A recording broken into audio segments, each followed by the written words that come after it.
முன்னதாக நம் மனதை தொட்ட முதல் 10 நாயன்மார்களின் பக்தியும் பெருமையும் முந்தைய காணொளியில் எடுத்துரைக்கப்பட்டன. இப்போது அடுத்த 10 நாயன்மார்களின் அருமையான பக்தி கதை, அவர்களின் சோதனைகள், இறைவனின் அற்புத அருளில் மாற்றப்பட்ட வாழ்க்கை திருப்பங்கள் நமக்காக காத்திருக்கின்றன. வணங்குவோம் அவர்களது அற்புத கதைகளை. கதையை பார்ப்பதற்கு முன்னாடி நம்ம சேனலை சப்ஸ்கிரைப் பண்ணிருங்க. மானக்கஞ்சரார் சிவபெருமானின் திருவடிகளை பரிசுத்த மனதுடன் போற்றிய 63 நாயன்மார்களில் ஒருவர். இவர் பக்திக்கு மேல் மரியாதையை உயிராக கொண்டவர். ஒரு நாள் அவரது மகளுக்கு திருமணம் நடந்து கொண்டிருந்தது. அந்த விழாவில் ஒரு சிவனடியார் வருகை தந்தார்.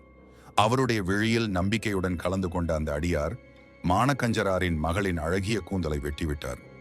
இதை கண்ட மானக்கஞ்சரார் கோபம் கொள்வதற்கு பதிலாக அது சிவபெருமான் தமது பக்தியை சோதிக்க வந்த நிமித்தம் என கருதி அமைதியாக அதை ஏற்றுக்கொண்டார். அவர் மகளின் அழகை இழந்தாலும் இறைவனின் அடியாரை போற்றும் தனது மனோபாவத்தை இழக்கவில்லை. இவ்வாறு உச்ச பக்தியும் மான நஷ்டத்தையும் பொருட்படுத்தாமல் இறைவனின் சோதனையை எதிர்கொண்ட மானக்கஞ்சரார் உண்மையான சிவபக்தி என்றால் என்னவென்பதற்கே நேரடி உதாரணமாக விளங்குகிறார்.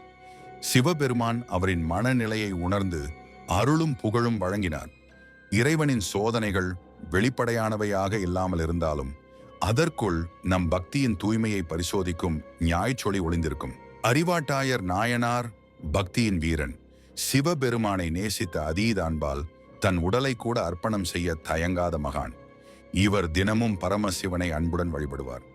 ஒரு நாள் வழக்கம் போல் சிவ பூஜைக்கு தேவையான பொருட்கள் கொண்டு சென்று கொண்டிருந்த போது எதிர்பாராத விதமாக சில பூஜை பொருட்கள் நிலத்தில் விழுந்தன. அறிவாட்டாயர் இதை மிகப்பெரிய பாவமாக கருதினார். சிவபெருமானின் பூஜையில் குறையுண்டதற்காக அந்த சின்ன தவறுக்கே தன்னுடைய கழுத்தை வெட்டத் துணிந்தார். ஒரு பூ கீழே விழுந்ததற்காக தன்னுடைய உயிரை தர விரும்பும் அளவுக்கு இந்த நாயனார் சிவபக்தியில் நழுவி போனவர். அவரின் உள்ளார்ந்த பக்தியை உணர்ந்த பரமசிவன் உடனே தனது திருவுருவத்தில் தோன்றி அறிவாட்டாயரை தழுவிக்கொண்டு அவருக்கு பேரருளும் பேரழகும் பேரமுதுமான ஞானமுமே அருளினார். ஒரு பூ கூட இறைவனுக்கான பிரார்த்தனையில் விழக்கூடாது என்று எண்ணும் பரிசுத்த மனம். அறிவாட்டாயர் நாயனார் பக்தியின் உச்சக்கோடியான அந்த சுத்தமான உள்மனதை நமக்கு கற்றுத் தருகிறார். அறிவும் தியாகமும் ஒன்று சேர்ந்தபோது அது அறிவாட்டாயர் எனும் நாமமாக நம்முள் ஒலிக்கின்றது. ஆனாயர் நாயனார் இசையை இறைவனுக்காக பரிசாக வடிவமைத்த பக்தர். இவர் சோழ நாட்டைச் சேர்ந்தவர். திருக்கைலாயம் கண்டு தரிசிக்காமல் இருந்தாலும் உள்ளத்தில் திருநாதனை தரிசித்தவர். அவர் செய்யும் உழைப்பும் வாழ்வின் நோக்கமும் ஒன்றே, புல்லாங்குழல் இசையில் சிவபக்தியை வெளிப்படுத்துவது. அவர் கையிலே புல்லாங்குழல், கண்களில் இறைவனின் உருவம், நாவிலே நெஞ்சமெங்கும் ஓர் அசைவற்ற இசை, ஓம் நம சிவாய. தனது கிராமத்து பரப்பளவெல்லாம் அவர் இசையால் பரவியது. எந்த ஆலயமும் இல்லாத இடத்தில் கூட ஆனாயரின் புல்லாங்குழல் சத்தம் அந்த தேவர்கள் வாசலில் சிவனின் நாமமே பறக்க வைத்தது. அந்த புல்லாங்குழலில் காற்றாக பாய்ந்த இறை அன்பு சத்தியாக மாறி பரவிய பிழம்பாய் மக்கள் மனங்களில் ஒலித்தது. சிவபெருமான் அவரின் அந்த பூரண இசை பக்தியை தாங்க முடியாமல் நாயனாரின் முன் தோன்றி உனது இசையே எனது பூஜை என ஆசீர்வதித்தார். இசை என்பது உணர்வின் வடிவம். ஆனாயர் நாயனார் அதனை இறைவனுக்கே அர்ப்பணம் செய்தார். அவர் கூறியது போல், பாடலானால் பரமனை அடையலாம், பக்தியோடு இசை இசைத்தால் அது யாகமாகும். ஆனாயர் நாயனார் இசையில் இறை உணர்வு காணும் நம் நெஞ்சங்களுக்கான ஒளிவிளக்கு. மூர்த்தி நாயனார் ஒரு வீர பக்தர். சோழ நாட்டைச் சேர்ந்த இவர் அரச ஆட்சி பொறுப்பும் வகித்தவர். ஆனால் அந்த அதிகாரமும் அந்த செல்வமும் சிவபெருமானுக்கான தொண்டிற்கு அடிபணிந்தது. திருநீறு, உருத்திராட்சம், சடைமுடி, இதுவே அவருடைய சின்னங்கள். ஒரு அரசர் போல் அல்ல, ஒரு அடியார் போலவே வாழ்ந்தார். ஒரு நாள் மகேஸ்வர பூஜைக்கு சந்தனக்கட்டைகள் தேவைப்பட்டது. ஆனால் அதை கிடைக்காத சூழ்நிலையில் தாமே தன் முழங்கையை சிறிது கல்லில் தேய்த்து சந்தனமாய் ஆக்கினார். இரத்தம் துளிர்த்தது. ஆனால் பக்தியும் பூசனையும் நிறைந்தது. சாதாரண மனிதனாக இருக்காமல் சிவபூஜையின் அடிமையாக வாழ்ந்தார். அவருக்கு அரசதிகாரமும் உடல் வலியையும் காட்டிலும் சிவனுக்கான சேவை மேலானது. பக்தனின் எலும்பில் உண்மை தியாகம் இருக்கும்போது இறைவன் தோன்றாமல் இருக்க முடியுமா? சிவபெருமான் திருநீற்று பொழிவாக வெளிப்பட்டு அவருடைய பக்தியையும் தியாகத்தையும் பாராட்டினார். மூர்த்தி நாயனார் எளிமையான வேஷம், ஆனால் எரி மனசு. அவர் செய்த தியாகம் பக்தியின் தீபமாக நம் உள்ளங்களில் ஏற்க வேண்டும். உடல் வேதனைக்கு மேல் உள்ள இறை பக்தி, அதுவே சிவபெருமான் பாராட்டும் சத்தியம். மூர்த்தி நாயனார் ஒரு அரண் போல நிற்கும் நம் பக்தியின் அறுவழி. முருகநாயனார் திருநாவுக்கரசரின் காலத்தில் வாழ்ந்த, இசையின் மூலம் ஈசனுக்கே பூமாலை செய்த 12 நாயன்மார்களில் ஒருவர்.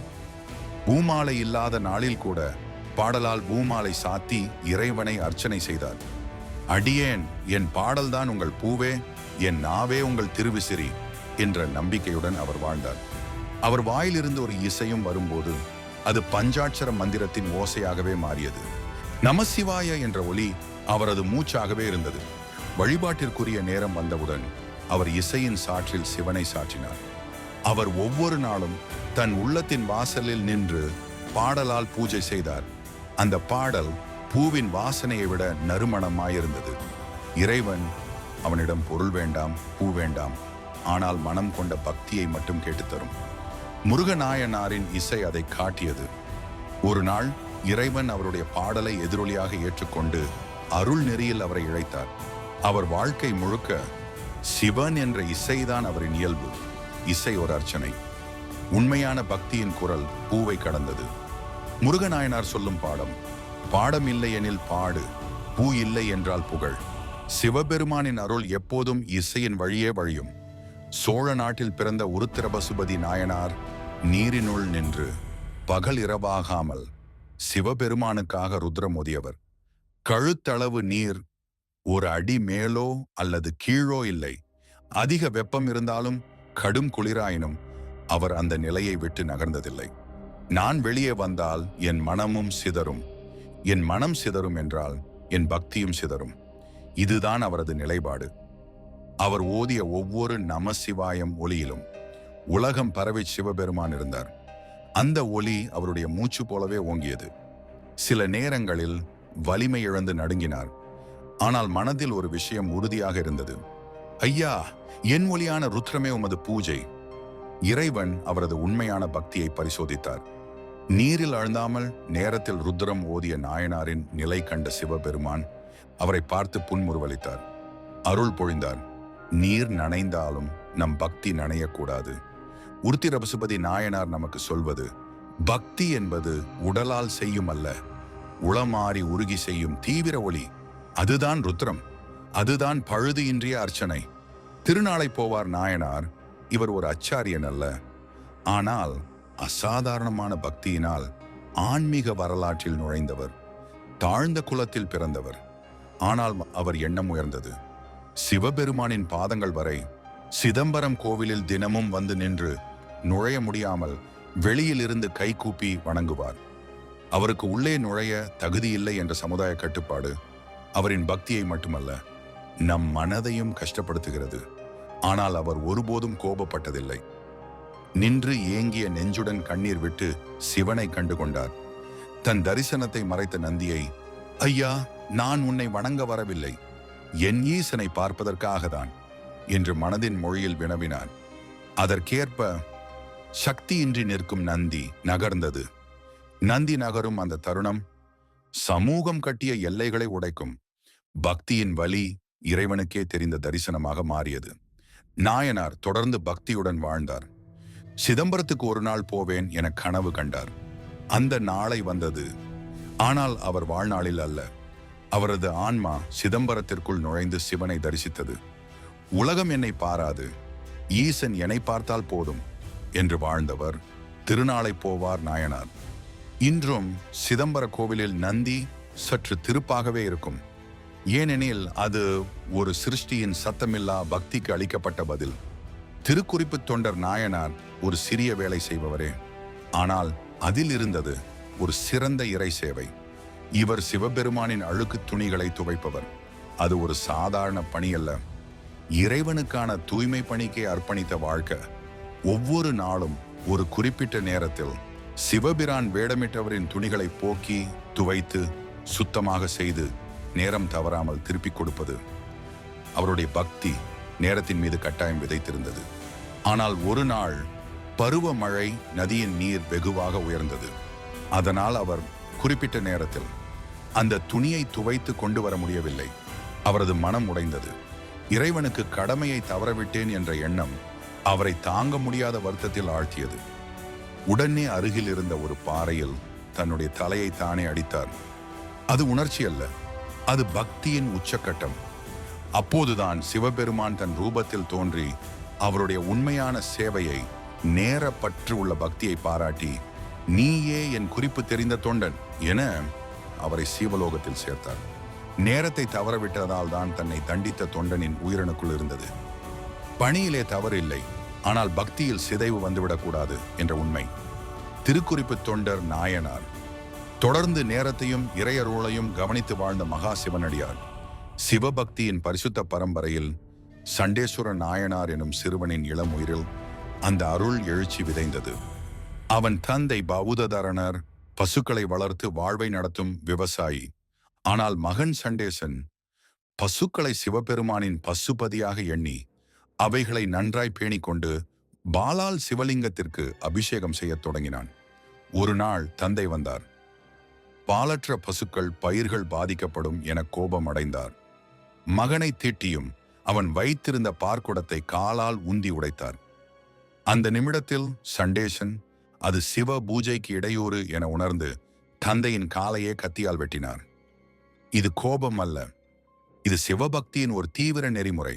உடனே நந்தியுடன் தோன்றிய மகாதேவன், இவன் பக்தியின் பாவை, இவனை என் சேவை நிர்வாகத்தின் தலைவராக அருள்கிறேன் எனும் வார்த்தைகளால் சண்டேசனை சண்டேஸ்வரர் ஆக்கினார்.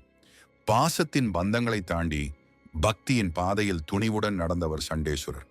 இவர் நம் மனங்களில் தீவிர நம்பிக்கையின் சுடராயிருப்பார்.